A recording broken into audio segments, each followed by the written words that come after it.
Bien, qué gusto escucharles y verles. Buenas noches, queridos estudiantes del primer semestre de la carrera Educación Básica de la modalidad en línea de la Universidad Central del Ecuador. Bienvenidos a esta clase número 4 de la asignatura Contextos socioculturales y políticas públicas, políticas educativas, sociedad contemporánea y políticas educativas del primer semestre. Cuéntenme, por favor, con ustedes. Estoy trabajando con voluntarios de apertura de la clase y cierre de la clase. No, no. Bueno, hoy vamos a empezar con ese trabajo de apertura y cierre. Ya les voy a comentar de qué se trata, ¿no? Al final de la clase hablamos de eso. El día de hoy vamos a conversar sobre el modo de producción y cómo interactúan las fuerzas productivas en las relaciones sociales y su impacto en la base y la superestructura social.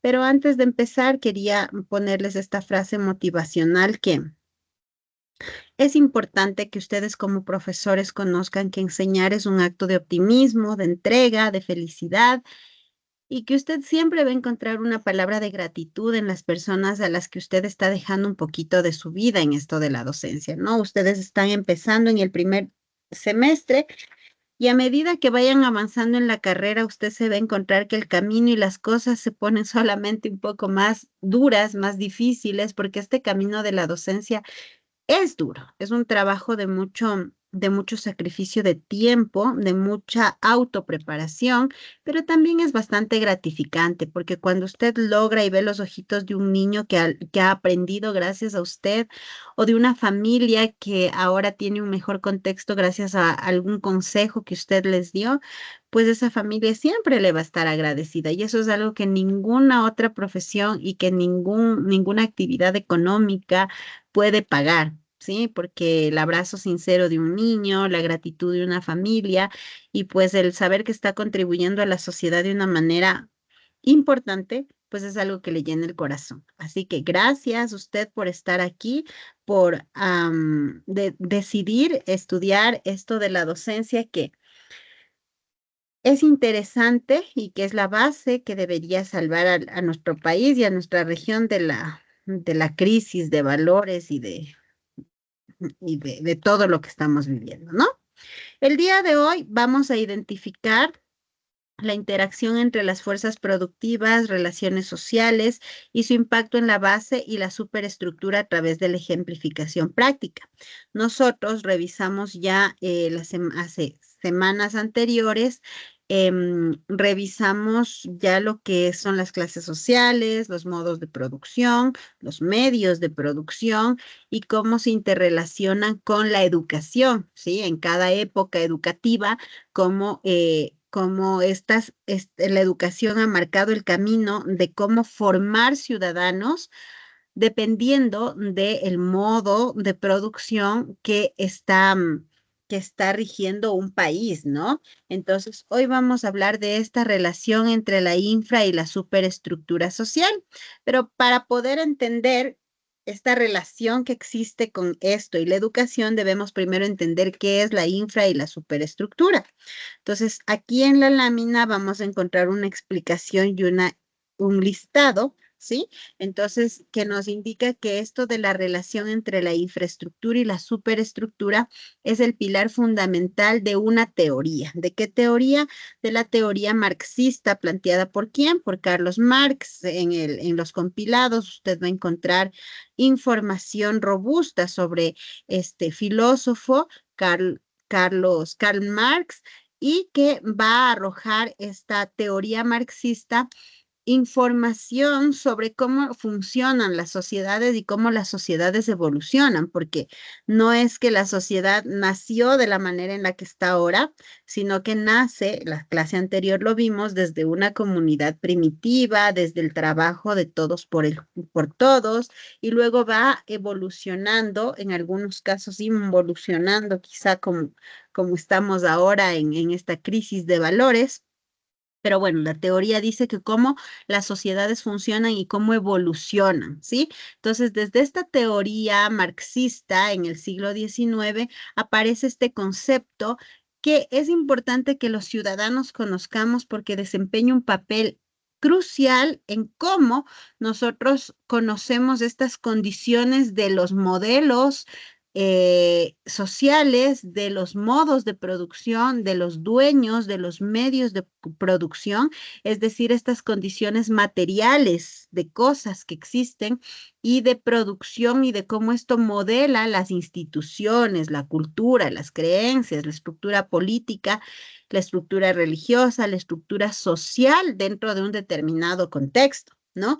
Entonces, cuando usted se pone a leer la teoría de Karl Marx, por supuesto, no, los compilados y en la información no le puedo poner todos los libros de Karl Marx, pero sí sería interesante que usted como futuro educador lea al menos sus libros más representativos para que ponga en contexto cómo de importante es que los educadores conozcamos las bases sociales para lograr llevar a las familias esta exploración y este análisis de esta relación que existe entre la infraestructura y la superestructura social desde la postura marxista. Por supuesto, no es el único filósofo que habla sobre este funcionamiento y evolución de la sociedad, pero sí quizá es uno de los filósofos que más resalta por cómo explica este tema de la infraestructura y de la superestructura, ¿sí?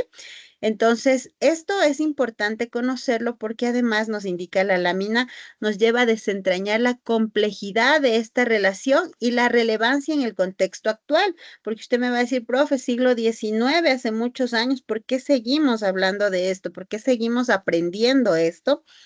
Porque vamos a ver, la infraestructura nos habla sobre la base económica de una sociedad, ¿sí? Entonces es importantísimo conocer un poco de economía. Bueno, en algún momento que yo estudié administración pública, saqué una licenciatura también en administración pública y yo tenía un profesor de economía que nos dejaba muy claro el tema de la economía micro y de la macroeconomía que rige todo un país. Entonces, explicaba estos temas que son importantes de conocimiento ciudadano. Él decía, todos los ciudadanos deberíamos conocer cómo funciona la microeconomía, es decir, en mi casa, en mi barrio, en mi distrito, porque tenemos gobiernos autónomos descentralizados, y la macroeconomía en mi país y las relaciones internacionales que se provocan para este flujo económico, ¿no? Dentro del país.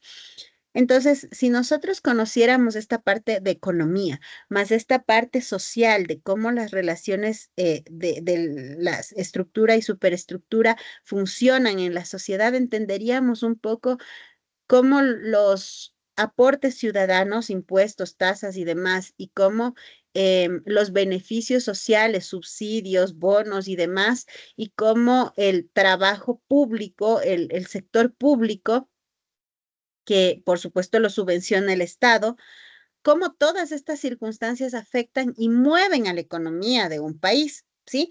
Y entenderíamos por qué es importante que en el sector que nos encontremos cumplamos las obligaciones que como ciudadanos tenemos, ¿sí?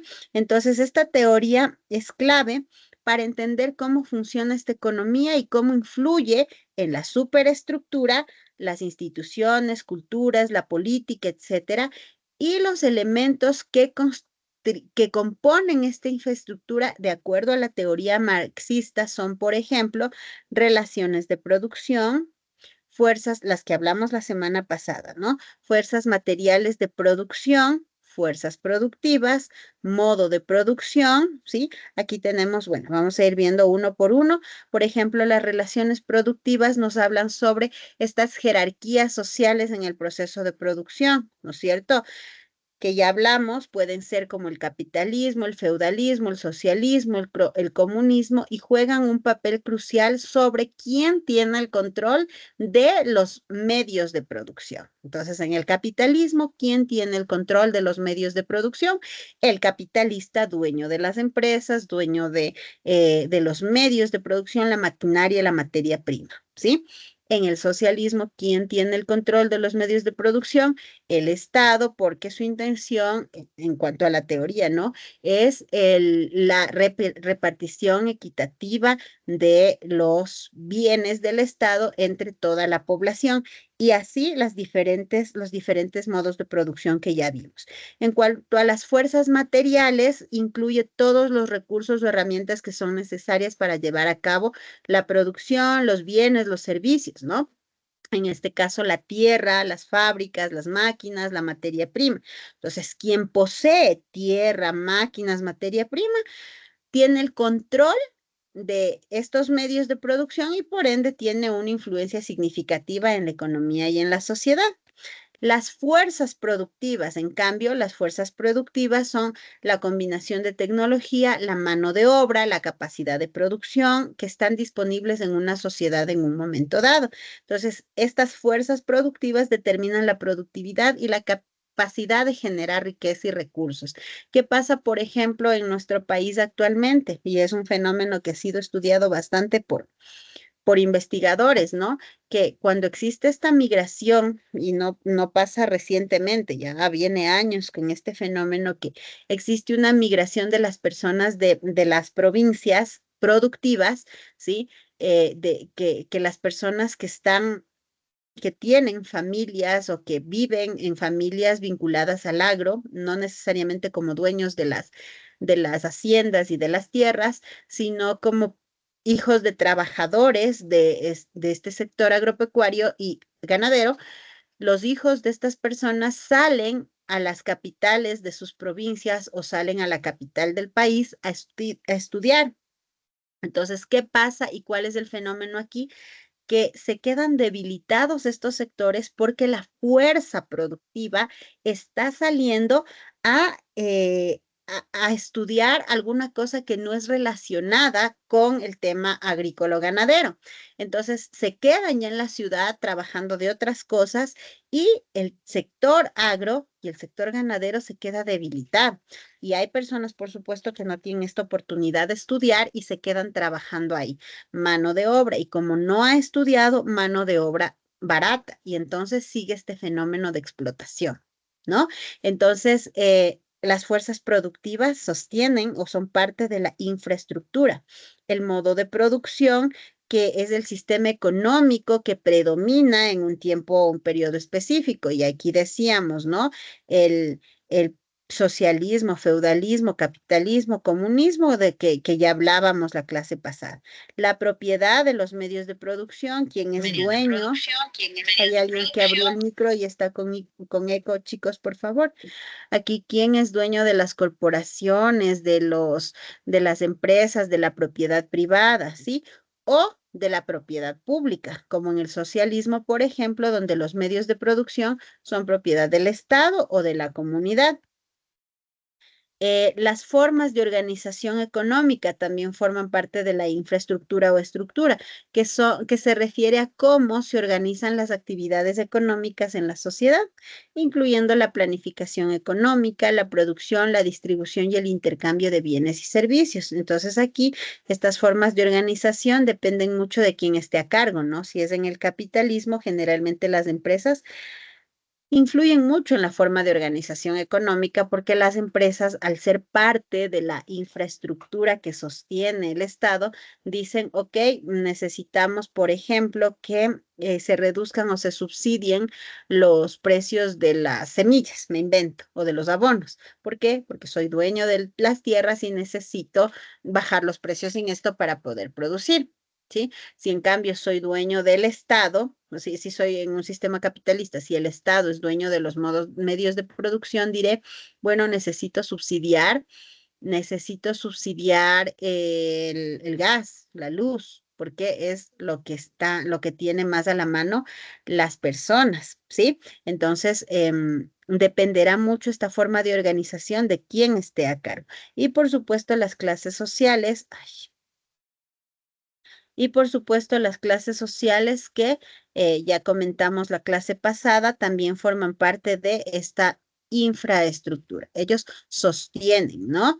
Pero también tenemos esta superestructura, que esta superestructura, de acuerdo a la teoría marxista, habla de todas las instituciones, las ideas, las creencias, los elementos culturales que se desarrollan sobre la base de la infraestructura. económica de una sociedad. Entonces, por ejemplo, están las instituciones políticas y aquí tenemos el gobierno, las leyes, los partidos políticos, el poder político dentro de una sociedad.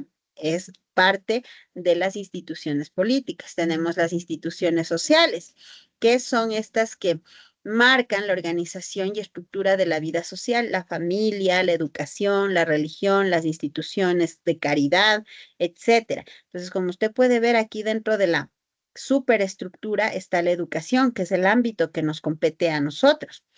Bueno, todo estos ámbitos nos competen a nosotros porque la educación está vinculada en todos estos espacios, ¿no? La ideología ya viene al conjunto de ideas y creencias que forman que conforman o que están arraigadas en las personas y de la manera en cómo las personas ven el mundo. Y esto incluye la religión, porque usted va a encontrarse dentro del sector educativo cuando ya trabaje, va a encontrarse con niños que profesan religiones católica, cristiana, adventista, testigos de Jehová y más allá con niños que no profesan ninguna religión. No son ateos, no profesan ninguna religión, etcétera. Y esas ideologías son parte de la superestructura y de cómo se modela la sociedad, ¿no?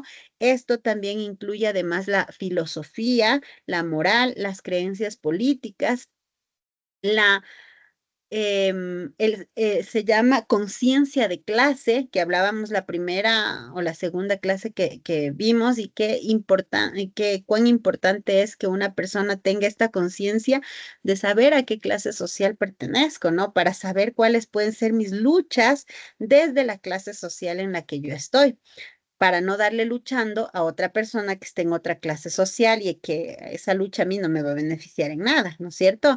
Entonces, la ideología a menudo va a reflejar o va a justificar las relaciones de poder y la estructura económica de una sociedad, porque si es que una sociedad tiene una ideología, por ejemplo, política, lo que pasó en nuestro país actualmente, solo como ejemplo, yo no profeso ni adoctrino ni hago proselitismo político en ninguna de mis clases, lo que pasó en nuestro país sí fue un fenómeno, ¿no? Sí, una ideología política, o bueno, quizá porque no había más candidatos, pero que estaba en ideologías totalmente parcializado, ¿no? Una ideología política capitalista, una ideología política socialista.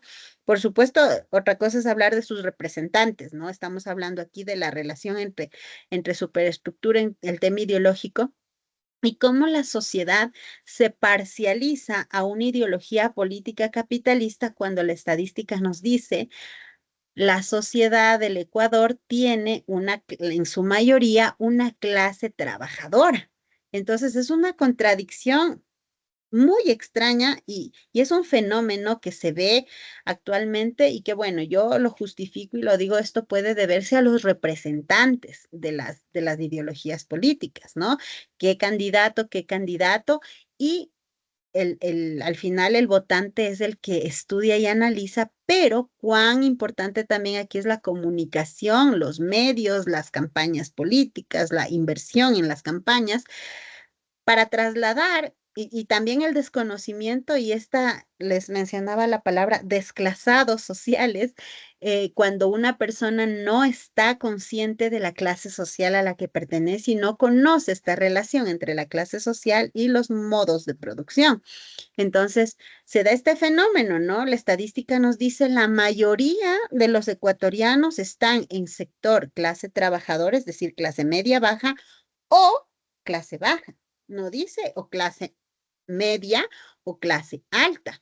Y sin embargo, la mayoría de los ecuatorianos vota por una ideología política que representa el capital. Entonces, es un fenómeno estudiarse y esto lo pongo como ejemplo y para reflexión de cómo la ideología a menudo refleja y justifica estas relaciones de poder y la estructura económica de una sociedad, ¿no? También la superestructura está conformada por la cultura que engloba valores, costumbres, tradiciones, arte, música, literatura, todas las expresiones culturales de una sociedad. Entonces, la cultura está desarrollada dentro del contexto de la superestructura porque además puede influir en la identidad y en la conciencia de clase de las personas. Entonces, Si nos vamos más allá, la cultura hace estas representaciones artísticas, filosóficas, literarias, y todas estas son formas libres de arte. Y en las formas libres de arte, las personas haciendo uso de su libertad de expresión pueden poner en manifiesto, por ejemplo, en canciones, en libros, en poesía. Por ejemplo, hay una poesía de Mario Benedetti, si usted quiere anotar y luego leerla, que se llama ¿De qué se ríe, señor ministro? Y que, bueno, no es un autor ecuatoriano, sino más bien es uruguayo y no hace el poema en esta época, la hace en la época de la dictadura. Se llama ¿De qué se ríe? Y si usted lee es un poema político que invita a las personas a tomar conciencia de clase de lo que pasaba en su país en ese momento. Entonces, cuán importante es el arte para llamar a este tipo de conciencias, ¿no? De clase y de culturizar a las personas. La educación y los medios de comunicación, por supuesto, forman parte de la superestructura porque la educación y los medios desempeñan el papel de difusión de ideas y de valores. Entonces, ¿qué pasa cuando, por ejemplo, usted, estudiante de primer semestre de la Universidad Central, llega a la Universidad Central sin conocimiento o sin haber revisado nunca filosofía de este contexto social y cómo las clases sociales se relacionan con esto de los modos de producción y con esto de las luchas sociales, que bueno, no está marcado en el sílabo, pero ojalá en algún momento podamos conversar de cómo los derechos que nosotros ejercemos ahora se consiguieron hace muchos años a través de estas luchas sociales y qué importante que a través de la educación, porque esto que hacemos en estas horas que estamos reunidos es justamente eso, educación, se puedan difundir estas ideas de conocer, no las ideas de bueno, les parcializo y quiero que todos sean capitalistas, quiero que todos sean socialistas, quiero que no, no, no, no. Lo que se hace en educación y en educación responsable es compartir la información, darles el material para que ustedes mismos revisen y puedan desde la comprensión lectora y desde el contraste de ideas, definir su posición ideológica, social, cultural para ser coherente con lo que dice, con lo que hace, con lo que va a enseñar después, ¿sí? No adoctrinar nunca, porque usted puede ser todo lo socialista que quiera, todo lo capitalista que quiera, todo lo comunista que quiera, pero usted en el aula debe ser totalmente imparcial, debe ser totalmente laico. Usted no puede nunca darse el lujo de adoctrinar, pero es una falta de respeto gravísima al, al estudiante, a la educación, sí, porque usted estaría ejerciendo en su posición, yo siento que sería como un abuso de autoridad, en su posición docente, adoctrinando estudiantes para que sigan una ideología política que a usted le parece correcta. Entonces, por ejemplo, aquí en mis clases no estamos, yo no les he dicho cuál es mi posición política nunca, y sin embargo, lo que hago es decirles, aquí tenemos esto, esto, esto, usted tiene que fomentar una conciencia de clase y desde su conciencia de clase entender de dónde y cómo se relacionan las cosas y tomar sus decisiones ideológicas. ¿Por qué es tan importante que usted tenga este conocimiento y por qué tome estas decisiones? Porque usted debe conocer cómo llegó a esta decisión. Sí, ok, profe, yo me declaro totalmente capitalista porque sabe que mis padres son dueños de haciendas y de empresas y somos exportadores de tal cosa. Y bueno, perfecto, usted desde su conciencia de clase toma y adopta esta ideología política, ¿no? Y esta ideología filosófica también, y porque es dueño de modos de producción, de medios de producción. Y resulta que usted va luego a las aulas de educación básica y usted empieza a enseñar y les dice a todos esos niños que deberían ser capitalistas, todo mal, mal, porque usted no puede enseñar desde su posición.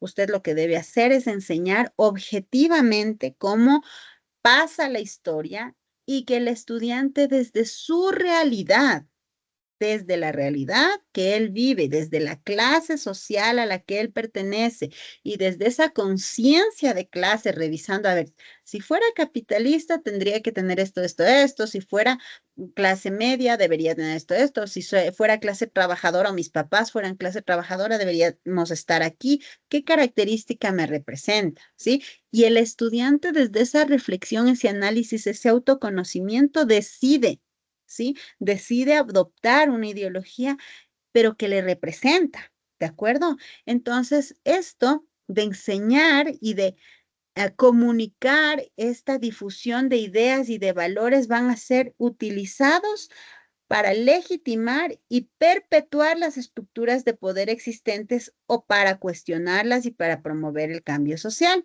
Entonces, si es que yo como profesor digo, no, es que el capitalismo lo es todo en la vida y adoctrino a mis estudiantes, hago un trabajo gravísimo porque primero estoy impidiendo la, el pensamiento crítico.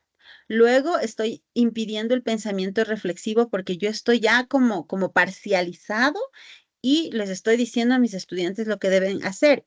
Y lo grave de eso es que mis estudiantes me van a creer, porque cuando yo estoy delante de un grupo de niños de educación básica, yo tengo la suerte, o quizá la mala suerte a veces, de que todo lo que salga de mi boca, los niños me crean. Y lo repliquen y lo perpetúen, porque esto se convierte en un círculo vicioso. Y entonces, si es que usted hace bien su trabajo, lo que hace es enseñar objetivamente lo que dice la historia en ejemplos de capitalismo, ejemplos de socialismo, ejemplos de comunismo, estadísticas de economía en capitalismo, economía, estadística de personas en nuestro país de clase media, baja, media, clase trabajadora y clase alta, estadísticas y propicio la reflexión del estudiante. ¿Dónde me ubico? ¿Cuáles son las protestas o cambios sociales que yo desde mi clase social quisiera para mí y mi clase social? ¿O necesito perpetuar este modelo productivo porque yo pertenezco a esta otra clase social? Entonces, esto de la educación y los medios de comunicación forma parte de la superestructura y al estar aquí, pues es importantísimo que usted como profesor conozca todo esto para que lo pueda trabajarlo desde la reflexión. El arte y la cultura, la literatura, reflejan estas condiciones sociales y económicas de una sociedad. Cuando hay mucho arte y literatura de protesta social, significa que desde estos sectores de la superestructura y de gente que está dedicada al arte, lo cual también es una parte de la academia, se están desafiando las normas establecidas, que se está haciendo una lucha por romper esta perpetuidad de quizá, eh, quizá modelos hegemónicos de control, de establecer que pueden haber críticas sociales desde los libros, desde las canciones, desde la pintura, desde la escultura, desde el teatro. Yo recuerdo que en el Quito Fest vi en las noticias, no recuerdo mucho, y algo que censuró el Ministerio de Cultura, ¿no? Les cuento acontecimientos y decía que algún grupo, Mugre Sur, creo que es el grupo, bueno, también apunte y le dejo de tarea ir y leer. Yo la verdad sí escuché la canción, me pareció una canción fuerte de crítica al gobierno de ese momento. Creo que es el mismo gobierno actual, a veces me pierdo en el tiempo. Y, y desde esta expresión artística, hacer esto de aquí, crítica social y expresión de la lucha de clases.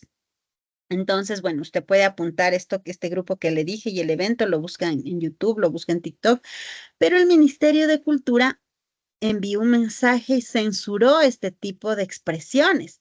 Entonces ahí entra un debate, ¿no? Bueno, yo censuro este tipo de expresiones desde mi conciencia de clase. Voy a ir a mi conciencia de clase. ¿Por qué estaría en desacuerdo de eso? Ah, porque no son las formas, ok. ¿Por qué sí estaría de acuerdo? Ah, es que ellos están dando voz a todos los que no tenemos voz o no tenemos una tarima para protestar. Ok. Ah, es que, y cada uno desde su posición va buscando elementos de debate, pero elementos de debate con argumentos. ¿Por qué? ¿Por qué argumentos? Porque si es que yo doy un argumento desde una conciencia de clase que no me representa, se me cae el argumento y ya deja de ser argumentativo y se convierte en una falacia. ¿Sí? Entonces, esto seguro lo están aprendiendo en expresión oral y escrita con la profe Wendy, o si no, pregúntenle la diferencia entre argumento y falacia, y van a darse cuenta cuán importante es también saber debatir para tomar una posición social, porque a mí me gustaba una posición ideológica, porque a mí me gustaba mucho leer y veía en los TikToks, yo no les voy a decir qué opino, porque estaría usando mi posición acá para parcializarles, ¿no? Pero usted piense, ¿no? Veía los comentarios en TikTok y decía, ah, es que ese grupo ha utilizado imágenes violentas y su letra insulta, que ni sé qué, y otros decían, pero es una forma de expresión, es libertad de expresión y es arte. Entonces, hay una diferencia, yo siempre les digo esto a mis alumnos de la escuelita, hay una diferencia entre arte y vandalismo. Cuando el arte expresa un mensaje, cuando el libro, el poema, la literatura, el grafiti, la pintura, la escultura, el teatro, el cine, expresan un mensaje, es arte.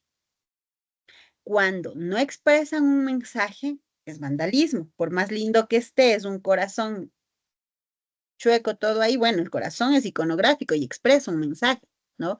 Es arte. ¿De acuerdo? Entonces, existe esa diferencia. Y ahora, una canción que está expresando explícitamente un mensaje es declarada vandalismo. ¿Por qué?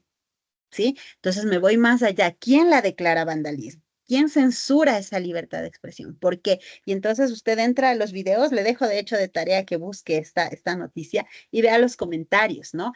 Y se parcializa. Y a mí me parecía muy interesante y ingresaba a ver quiénes comentaban que no, que eso está muy bien que haya censurado el ministerio. Y entraba a ver los perfiles y en los perfiles se veía, eran personas de clase social media baja, de clase trabajadora. Y yo decía, ¿cómo? O sea, otra vez esta contradicción ideológica. ¿Qué deduzco? Falta de conciencia de clase, ¿sí? Entonces, esto del arte y la cultura es importantísimo conocerlo, ¿no? Y la religión también, gran parte, porque la religión puede influir en la moral, en las creencias, en la ética de una sociedad. Entonces, a menudo la religión se usa para justificar las estructuras de poder y mantener el orden social. Pero, ¿qué pasa cuando estos mismos esquemas religiosos dentro de las estructuras religiosas incumplen y se cae el tema del discurso religioso ante la sociedad? Está en peligro, o sea, es gravísimo. Voy a ser extremista y voy a inventarme, ¿no? Un caso que, por ejemplo, la religión que aquí en el Ecuador mayoritariamente se practica es la religión católica. Imagínense lo gravísimo que sería, justo conversaba con mi hermano de esto y hay muchas teorías, ¿no? Que por ejemplo la Biblia es un libro que fue editado del Gilgamesh, que es un libro más antiguo y bueno, hay teorías y teorías. Entonces decíamos, ¿qué pasaría si a estas alturas de la vida en Vaticano o en algún lugar del mundo aparece algunos textos de esa misma época que contradigan el libro más leído del mundo, el primer libro impreso, de hecho, de la humanidad, que es la Biblia? Entonces, decimos que habría una crisis de valores incontrolable en el mundo. Bueno, en el mundo no, quizá en los sectores del mundo donde es más amplia esta religión. ¿Por qué? Porque aunque yo diga, por ejemplo, yo, Cristina Velázquez, leo que existe un texto escrito que contradice y que demuestra que la Biblia es mentira, no, solo me estoy inventando, no dirán la profesora dijo esto, no estoy parcializada en ninguna religión. Yo, Cristina Velázquez, pese a profesar o no profesar esta religión, diría, Dios mío, qué susto, y mi crisis de valores y el sistema ético que manejas se caería. Y diría, bueno, si las personas que mundialmente profesan estos valores nos mienten, ¿qué pasa con los demás?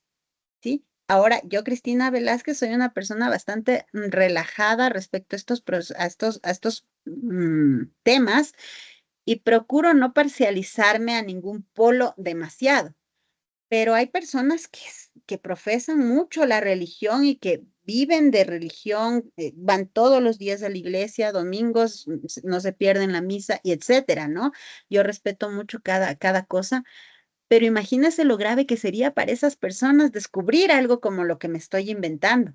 Entonces, justo tenía una conversación con mi hermano y decíamos, sería una locura y una crisis de valores total, porque estas personas serían muy lastimadas en lo más hermoso que tienen. Entonces, dejarían de creer, se enojarían, dirían, no, pues si es que esto pasa con ellos, ¿qué pasa con los demás? O sea, es gravísimo, ¿no? Entonces, entender la religión y la importancia que las religiones tienen, cualquiera que ésta sea, en la superestructura es necesario para un docente. Por ejemplo, hay religiones que en serio, y yo igual respeto y valoro mucho, porque si es que una religión logra sacar a una persona de las bandas, las drogas, del alcohol, pues bienvenido sea el camino. O sea, cualquier cosa que le logre sacar a una persona de eso, bienvenido sea el camino. Y si es una religión, pues adelante, a practicarla y a respetarla, ¿no? Pero ¿qué pasaría si esa persona que salió de eso descubre que no funciona así, que es de diferente manera? Esa persona se cae en sus valores y regresa al mundo del que le sacó esa religión, ¿no es cierto? Entonces, esa es más o menos la importancia de conocer la relevancia que tienen todas estos aspectos en la superestructura y cómo todo esto se relaciona con nuestra sociedad, ¿no? Y con la educación. Aquí tenemos una presentación que usted va a tener en su material. No vamos a revisar la profundidad, lamentablemente solo tenemos una hora de clases y tenemos esta estructura social como una visión general y tenemos una presentación bonita en donde nos habla de la interacción social, de cómo la turbación es el último tabú, es considerado como el último tabú, porque la gente rutinariamente monitorea sus propios acontecimientos y no puede evitar notar cómo otras personas no hacen lo mismo o hacen lo mismo e intentar copiar, ¿no? Es más como unos tips de reflexión sobre las estructuras de las relaciones sociales, sobre entender si somos prisioneros de la sociedad o sobre algunos argumentos a favor de que somos prisioneros de la sociedad. ¿Por qué nos llamaríamos prisioneros de la sociedad? ¿Estamos o no estamos? ¿Sí? Entonces usted va a tener que realizar en este momento un trabajo colaborativo de la videoconferencia 3. Va a buscar y va a leer la biografía de Karl Marx. Va a abrir una cuenta de Padlet y va a elaborar una línea de tiempo con acontecimientos claves sobre la vida de Marx. Y va a redactar una conclusión sobre la importancia. Va a entregar este enlace de su Padlet en otro Padlet grupal para que otros compañeros puedan retroalimentar.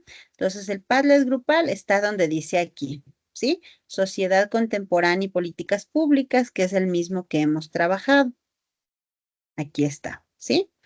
Ahora, yo me pregunto, ustedes no tienen grupos, estos trabajos han hecho individuales, ¿no es cierto? O ya hicieron trabajos en grupo, dejo de compartir. Solo individuales han hecho, ¿no es cierto? Conmigo. Sí, Sí, magíster. perfecto. Entonces vamos a aprovechar. Tampoco tienen creados grupos por.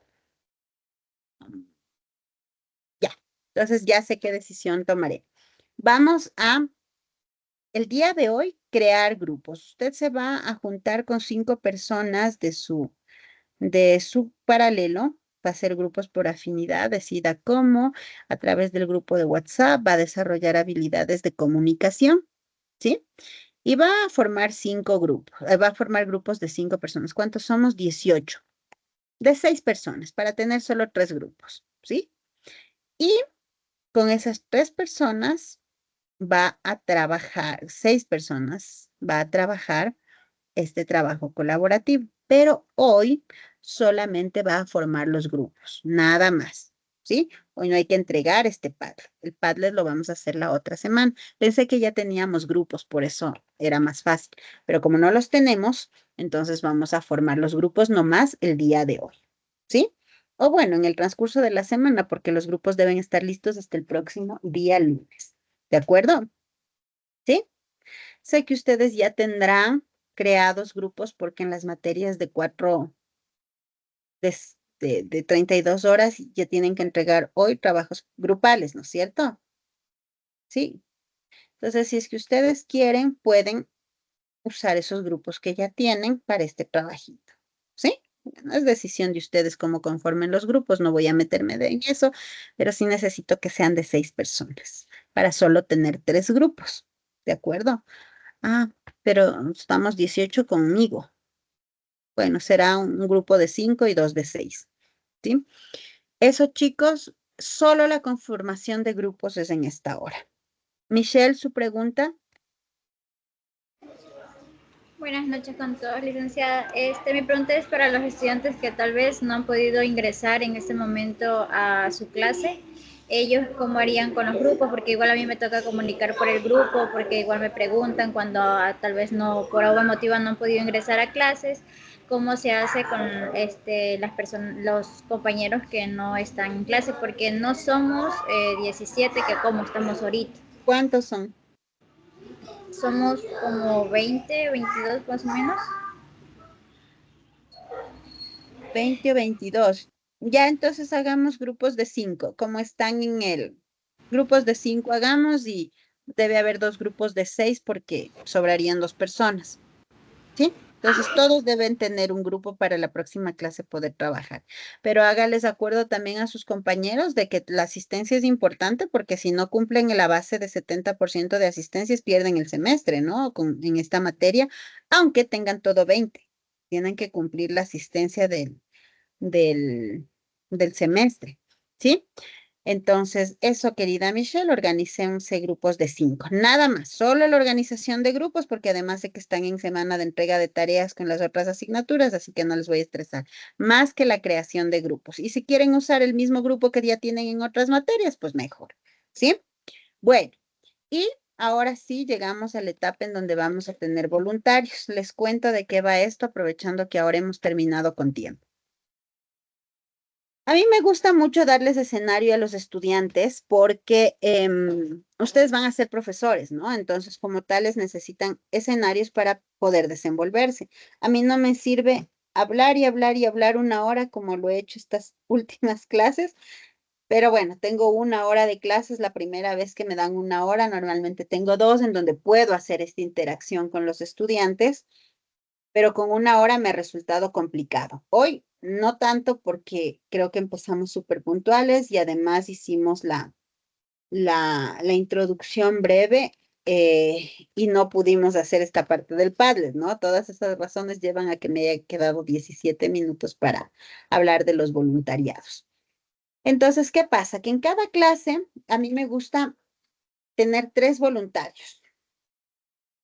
Como ustedes son 18 personas, probablemente les toque repetirse las clases porque nos quedan 10 semanas de clases, ¿no es cierto?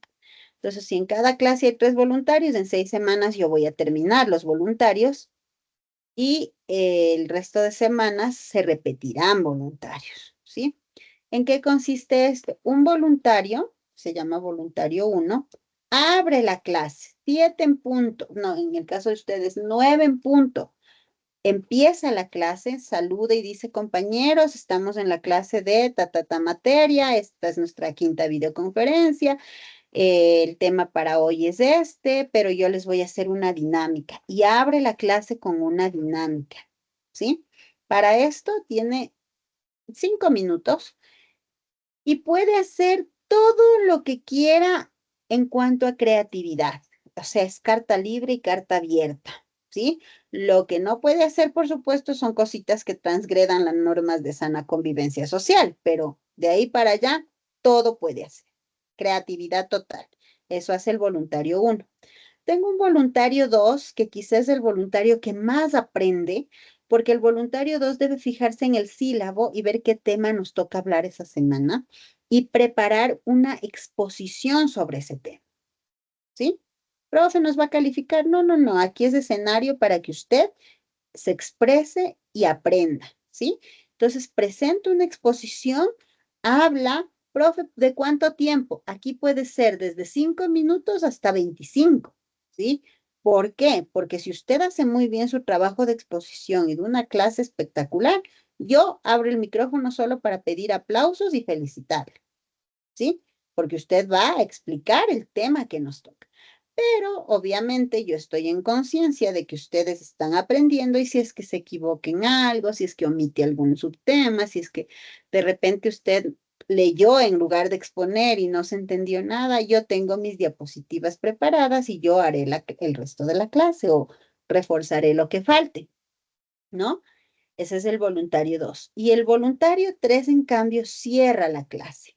Cierra la clase con un resumen de lo hablado, con una actividad de cierre y, por supuesto, con una reflexión bonita sobre la educación en general. ¿Sí? ¿Qué pasa? A mí me gustan mucho los voluntarios que levantan la mano. Ya los estudiantes que me conocen de otros semestres se saben reír cuando digo esto. Pero también puedo, cuando nadie levanta la mano, yo elijo los voluntarios, ¿sí? Yo prefiero que sean voluntarios que levantan la mano. No me gusta mucho elegir los voluntarios, pero si es que no levantan, pues los elijo sin problema, ¿sí? ¿Qué pasa? Que a las 3 personas yo les voy a escuchar su expresión, su fluidez, su habilidad, ¿sí? Y yo tengo aquí un código de colores con los crayones de mi hija, ustedes no me creerán, este es el escritorio de ella, pero ya a estas horas ella ya no está, tiene 1 año, 10 meses, ¿no? Y con estos crayones yo tengo un código de colores y voy pintando aquí. em, ¿Qué voluntarios necesitan repetirse el asunto? ¿Por qué? Porque quien aún no domina, no tiene fluidez, todavía está con nervios. Yo sé muy bien que usted le puede dar muchísimos nervios porque yo estuve ahí, ¿sí? Y hoy ustedes no tienen idea todas las anécdotas que tengo de cuando estuve aprendiendo y cuando eran mis primeras veces de docencia y cuando tenía que enfrentarme a estudiantes o padres de familia. Era un terror. Y yo sé eso por lo que usted pasa. Pero hay estudiantes que de pronto dominan esto un poco más y no necesitan repetirse porque no necesitan más escenario. Pero quien yo esté observando y diga, bueno, perdón, Rebeca, no lo he escuchado hablar, pero voy a tomar su nombre solo como ejemplo.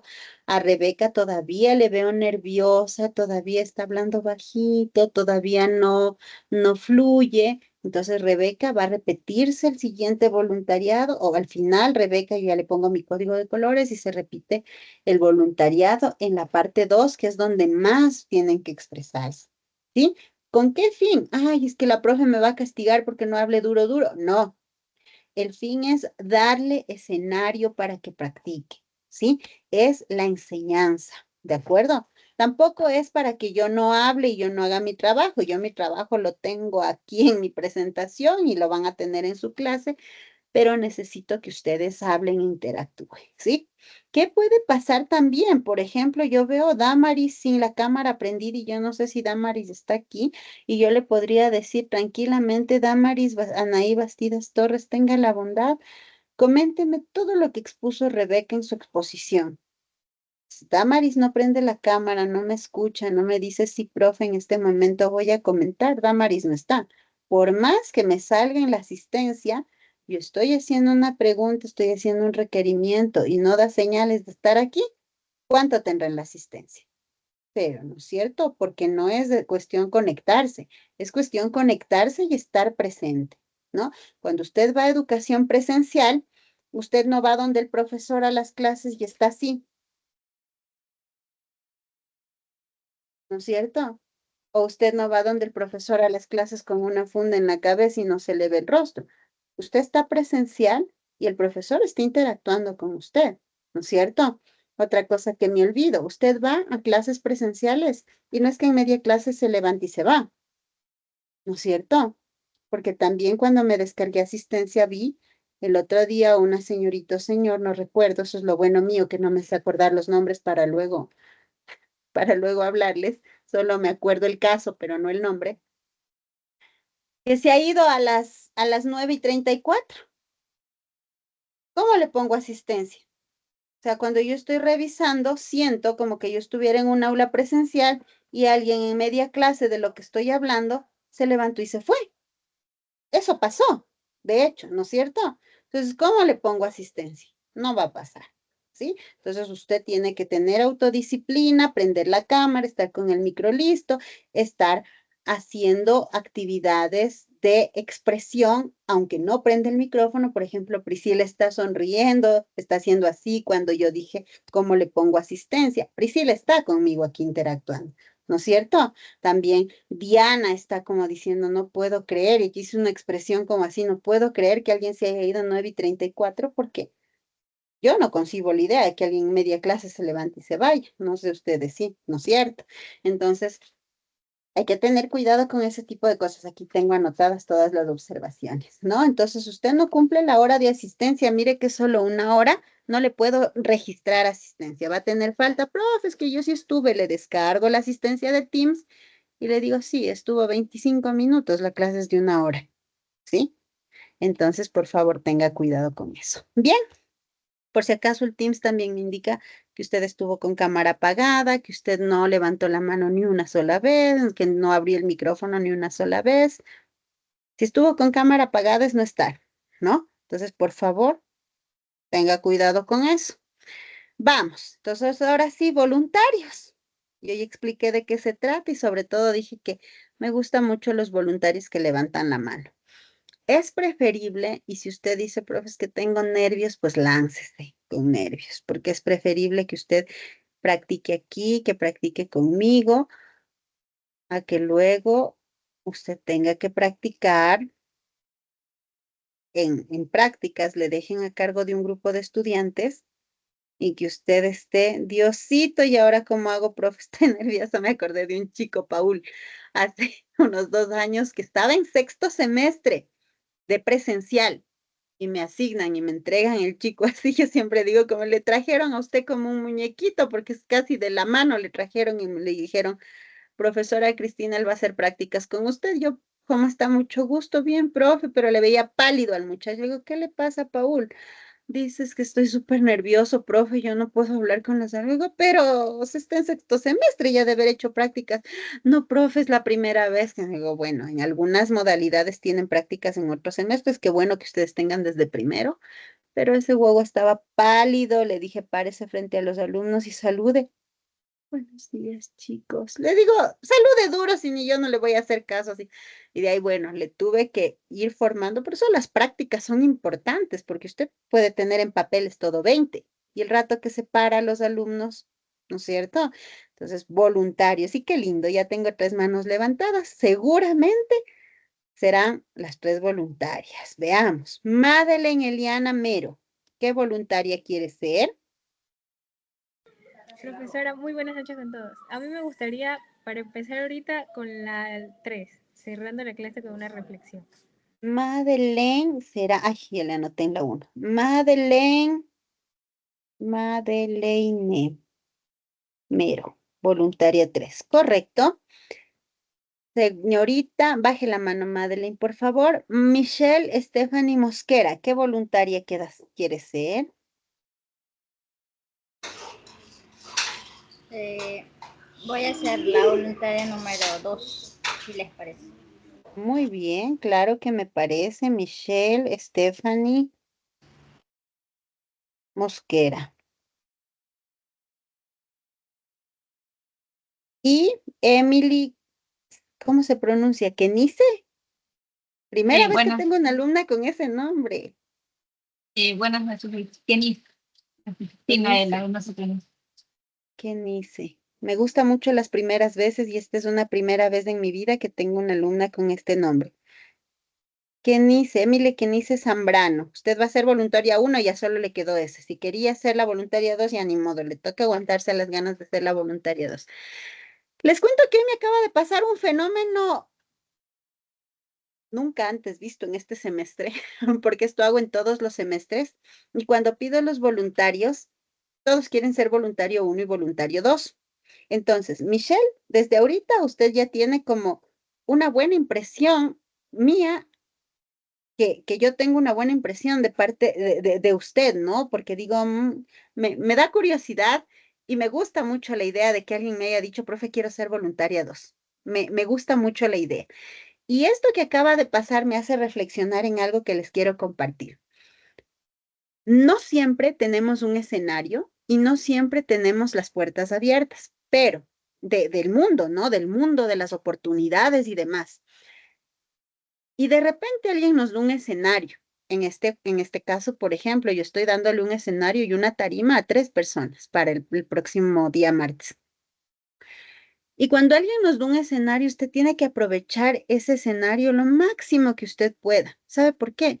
Porque usted no sabe quién le está viendo, porque usted no sabe cuál de sus compañeras es hija o hijo de algún dueño de una escuelita y que diga, ella, papi, o sea, dueño de una escuelita, ella debe venir a trabajar en esta institución. Ella debe ser coordinadora de esta institución. Ella debe ser jefa de esta institución porque qué buena que es. Porque eso se puede ver en 5 minutos que usted tiene escenario. Y usted se habrá dado cuenta con sus profesores, ¿no? Habrá dicho, esta profesora, qué bueno que, buena que es para esto. Este profesor, qué bueno cómo sabe tal tema. Esta profe, bueno, a esta profe le falta un poquito. Esta profesora Cristina como que divaga mucho y habla de tantas cosas y pone ejemplos y está bien contenta siempre, pero no le entiendo nada. O, bueno, usted ya tendrá sus percepciones. Y pasa lo mismo cuando le dan escenarios. Y le cuento algo, cuando usted aprovecha esos escenarios, cuando usted ya va terminando su carrera, así vienen a su puerta a golpear las oportunidades. Y usted no me va a creer, pero yo tengo exalumnas de las que se han graduado ahorita, trabajando algunas conmigo, algunas con otros profesores. Tengo una exalumna que partió a Chile porque una de sus compañeras tenía una oportunidad laboral y no eran amigas, solamente le vio en uno de esos escenarios y le dijo, puedes venir. Y no pasa solo aquí en clase, ¿no? Usted siempre que le den, con la profesora orientadora que tenga en la institución, con los rectores de la institución, un alumno que le tutoriaba tesis me dijo, profe, no sabe, yo me acordaba que usted decía que aprovechemos cada escenario y yo fui a hacer las prácticas y yo estaba, profe, le ayudo y la vicerrectora me llamó y me dijo que sea su asistente y luego la rectora me quitó de ella y dijo, no, él va a estar conmigo siendo mi ayudante y luego cuando yo me gradué, profe, me dijo, ven a trabajar acá. Y ya tengo trabajo, profe. Ni bien salió de la universidad, ¿sí? Entonces, y yo le digo, no, pues, pero le han explotado. No, profe, a mí me estaban pagando las prácticas. Y yo así, mire usted, ¿sí? ¿Cómo? Actitud. Y por ejemplo, ahorita Michelle me acaba de sacar una sonrisa porque no me había pasado esto en 4 semanas que va del semestre, pero veamos, Michelle, hay que aprovechar el escenario, ¿no? ¿Listo, chicos? ¿Preguntas? ¿Quieren dar examen conmigo esta semana? No, profe, no llaman, no, conmigo no tienen. Solo tienen con las asignaturas de 2 horas, ¿sí? Conmigo dan en la semana 8, por favor, estarán pendientes. Y también el trabajo grupal tienen conmigo la semana 8, ¿de acuerdo? Dígame, querida Emily, ¿qué hice? Profe, una pregunta. Usted dijo que ahorita para PAC le quedaba únicamente formar los grupos, ¿verdad? Así es, Pero sí. también en la plataforma hay una tarea individual de Padlet. Esa de todos modos tenemos que hacerla. La individual, sí, esa es la tarea normal de cada semana. De esta que yo les proponía aquí, era para trabajar aquí en clase. De ahí su deber normal de fin de tema, porque estamos terminando tema. Ay, es que con ustedes que es la mitad de las horas me confundo. Estamos terminando tema 2, ¿no es cierto? O tema 1, o tema 4. Tema 2, sí. Uno. Tema 1 dura 4 semanas. Sí, estamos terminando tema 1, entonces tiene que hacer una tarea de fin de tema. Esa tarea sí la deben hacer. Sí, es la tarea de fin de tema. Y la de ahorita de clases no, porque esa la vamos a hacer en clases la otra semana, después de que ustedes 3 niñas voluntarias hablen y luego yo les daré solo las indicaciones del Padlet y pediré aplausos para ustedes. ¿Sí? Listo, niñas, niñas y niño. Por aquí vi un niño. Víctor Hugo, recién le veo, primera vez viene a mis clases. ¿Cómo está? Qué gusto conocerle. No, no, dice Diana, sí ha venido, ya le está defendiendo al compañero, ya. Entonces yo he visto mal, puede ser, porque como ya estoy viejita, a veces no veo completo, pero normalmente les sé decir solo niñas, ¿o a qué grupo será? No, si no ha venido. A ustedes mismos que les sé decir, estamos solo chicas, así que podemos hablar mal de los hombres, ¿no es cierto? Sí, a ver, ya vino Víctor Hugo, ya no podemos hablar mal de los hombres, pero no ha venido. Bueno, ya voy a revisar la asistencia, capaz si ha estado y yo no le vi, y yo hablando mal sin usted, digo con usted. Listo. Entonces, por favor, a hacer los grupos en el transcurso de la semana y nos vemos el próximo martes, chicos. Un abracito y hasta pronto. Muchas gracias, profe. Gracias, profe. Ya, Por si Buenas acaso eso de hablar mal La era próxima. broma, ¿no? Dirán, la profesora nos hace violencia psicológica verbal en las clases, ¿no? Era bromita nomás, Víctor Hugo. Un abracito, hasta luego. Muchas gracias, Licen. Hasta luego.